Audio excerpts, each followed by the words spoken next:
If you live round here, you don't need statistics to tell you how wet it's been. The Somerset levels have been underwater for a month now. In the island village of Muchelney, a humanitarian aid mission today. The Red Cross delivering relief in the form of firewood.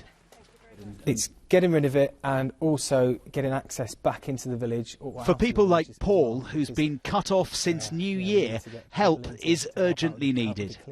Life needs to move on. We need to clean up. We need to get builders in. We need dehumidifiers. We need rubbish to be taken out of the village.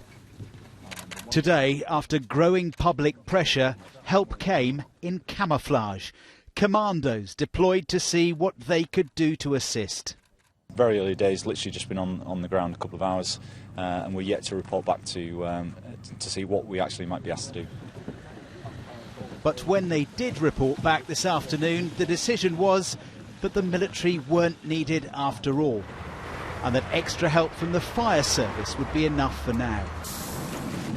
In communities already feeling ignored and misled, it's just added to the sense of exasperation.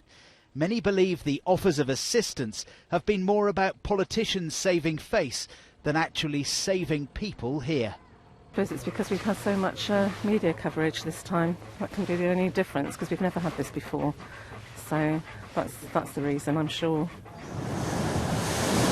For millions of us, in many parts of Britain, the start of 2014 has been horrible. And today, new figures confirm just how wet it has been.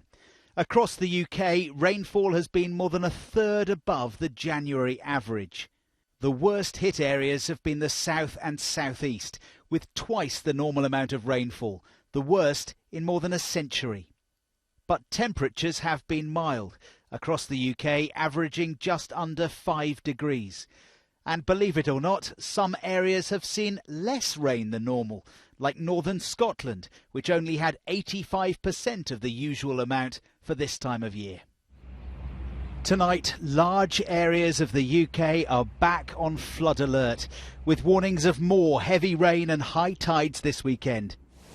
In Somerset, the pumping goes on, and although the military aren't visible, they do remain on standby.